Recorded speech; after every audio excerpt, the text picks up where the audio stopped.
Mujje baleje mutusizaako engalo naye nga embeera yo tinaba kubanga ate edda mu nteeko fena tukimanyi bulungi nti omukulu Robert Kyagulanyi Ssentamu aka Bobi Wine yasalwako abamagye ko wamu n'abapoliisi abasalawo kubanga ate bazingako amakaage ne babeera nga ate bamuteeka ku house arrest talina gy'alaga talina gy'atambulira. Kakati ono olunaku olwaleero avuddeyo n'agamba nti kati ziweredde ddala ennaku 4 kasookedde abakulu bano abapoliisi ko wamu n'abamagye basalako amakaage ne babeera nga tebamukiriza kwetaaya naye agamba nti emmere mu nnyumba ebaweddeko naye ate mukyala we wagezezaako okubanga agendako mu nnimiro yaabwe afuneko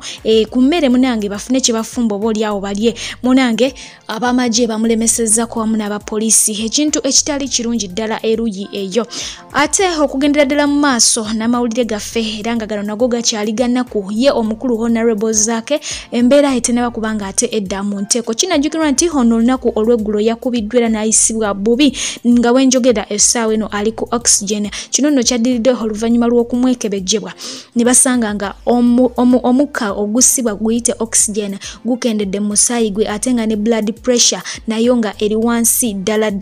nga bw'okiwulira ekintu ekitali kirungi wabula ate bongeddeko ne bagamba nti n'ensigo ze nazo teziri mu position nnungi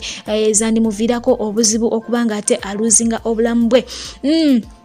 Awo omukulu amanyiddwa nga Dr. Kizza Besigye wasinzidde bw'atyo n'ategeeza bannayuganda nti gwe wenna ali eyo ng'osobola okukozesa eddoboozi lyo wonna w'osobodde okuyitira oba ku Facebook page ku Facebook account yo wonna obeere nga ate ovaayo okunge osabe gavumenti ebeere nga ekkiriza omukulu ono abeere nga ate aggyibwa mu ddwaliro lyalimu babeere nga bamwongerayo mu ddwaliro eddala asobole okuba nga afuna obujjanjabi obwegasa olw'ensonga nti ono bamwekebejjezza naye tebamwekebejjezza bulungi ate nga ne bye bamuzuddemu tebasobola kubanga babijjanjaba mu ddwaliro wale famire ye bo bali mu maziga merere olw'ensonga nti embeera eyungula Ezzigga ebyo nabyo bikyali byannaku.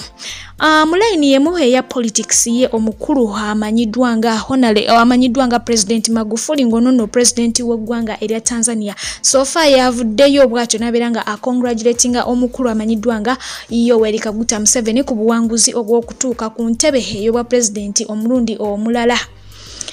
Ono nno abensi abasinga bamukaalamidde ng'amaze okuba nga ate apostinga ekintu ekyo wadde nga abiwandiise mu lulimi Luswayiri naye nga bavuddeyo ne baba nga bamugamba nti akalulu yabbye kabbe eyawangudde yabadde mulala nnyo yabadde Robert Kyagulanyi Ssentamu. Kakati oba ab'eggwanga eddala basobodde okuba nga bakiraba gwe munnayuganda tanaba kuba nga okiraba mba nkusaasira busaasizi. Mulayini yemu ye omukulu amanyiddwa nga Dr. Miguna ngono nera naye muna Kenya naye nga ate yaliko personal supervisor w'omukulu eyaliko prime minister ow'eggwanga erya Kenya mwaka gwa 2009 okutuukira ddala ku 2011 Leila Odinga naye bw'atyo yavuddeyo n'abeera nga ayogera ku nsonga eno egenda maaso mu ggwanga erya Uganda wabula ate ngono yasinzidde wali mu ggwanga erya Canada Toronto n'ategeeza nti ebyavudde mu kalulu tebiri feya n'akamu olw'ensonga nti okusinziira nga population y'Abannayuganda bw'eraga oba reaction yaabwe eraga nti omukulu Robert Kyagulanyi Ssentamu yawangudde akalulu kano era n'agamba nti wandibadde wabaawo obwenkanya. Mu kaseera ke kamu ye omukulu Yoweri Kaguta Museveni oluvannyuma lw'okutegeera nti ab'ekibiina kya NUP bagenda kubanga ate bamugulako babaggulawo omusango gw'okubanga baagala obwenkanya mu kalulu akavudde mu byokulonda mu results ezavudde mu kalulu n'agamba nti kooti kazigalwewo ate nga zijja kumala emyezi 3 mirambirira nga tezikola ate oluvannyuma ziriggulwawo bw'atyo ye bwe yakikoze oba nfuna bulungi yategedde nti akalulu yakawangudde naye ate banne we basazeewo kubanga bagenda mu kooti bawawaabire omusango gw'obutali bwenkanya nga baagala obwenkanya mu kalulu kano n'aba nga ate alangirira kooti mu ggwanga erya Uganda okubanga ziggalwawo okumala emyezi 3 mirambirira. Kinajjukira nti ono yateekawo shutdown mu mbeera ya internet mu ggwanga erya Uganda era nga bangi tebaliko abakujjukujja abatonotono be baliko naye nga abasinga obungi percentage enene teriiko kyovola tebalabika naye nga yabadde abatadde olunaku olw'eggulo era batono nnyo abasobodde okukitegeera nti babatadde ne balabikako katono nnyo era ne bamala ne babula. Kigambibwa nti ono yasazeewo aberenga abajirako ddala okutuusa nga amaze okubanga alayirizibwa. Bwe banaamala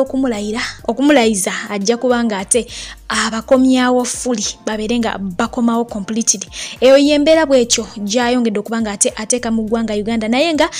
eggwanga lyo nga Uganda lisirifu ddala nga bw'okiwulira kubanga abantu bali ku mukenke tebamanyi kiddako ebyavudde mu kulonda tebabisanyukidde naye ate nga bo abantu abali ku ground nabo bennyini ekiddako kibasobedde woogerezako kubanga abaako kyokola sassi ku mubiri so embeera eri awo ya bunkenke ate nga n'abali mu ggwanga mu mawanga ag'ebweru abatali mu ggwanga lya Uganda nabo beeraliikirivu olw'ensonga nti tebawuliza biki bifa ku bantu baabwe be baleka e Uganda. Bangi baleka abaana, bangi baleka bamaama batata abenganda bakona abemikwano bonna bali mu bweraliikirivu tebamanyi kigenda mu maaso olw'ensonga nti tewali communication wakati awo.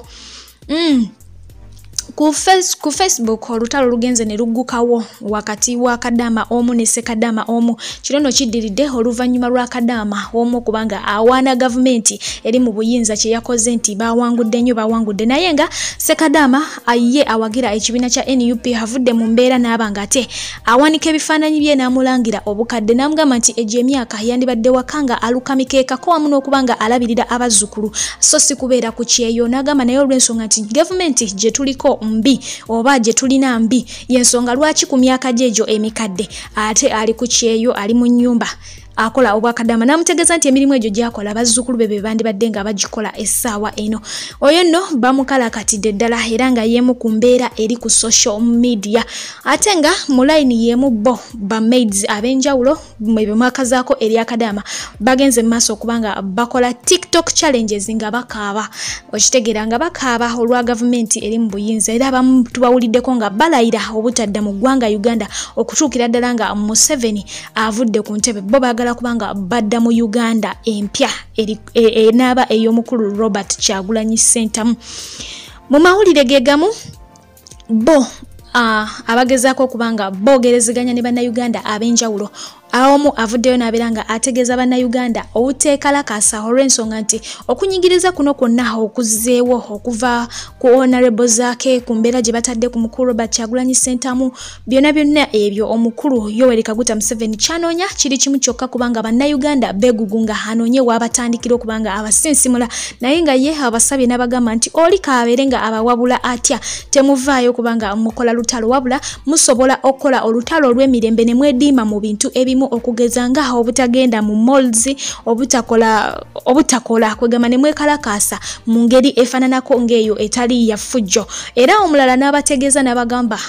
nategeeza abali mu mawanga ag'ebweru boyinza okugamba abali mu diaspora nti bo action gye banditeekenze kwe kubanga beekunganga ab'e Netherlands bwe bakoze ne babanga bagenda ku bitebe eby'enjawulo ebiri mu mawanga ago ge bakoleramu ne babeera nga ate beekalakasizaawo peacefully nga babanja obwenkanya n'abagamba nti ye omuzungu waaba wakukuyamba ayagala n'atandikira ku ekyo kyasanzeewo naye bw'onooba otudde eyo yonna gy'osinzira teri kuyambibwa kojja kubanga ate ofuna oba ontegedde sima mbadde Phiphie nga bulijjo okubanga ate nga kutusaako katungire okubanga tusaba tulabe Mungu kikyazaako atakuumira mpeera ayongere okubanga abankumira mubeere bulungi mbaagala nnyo mweraba.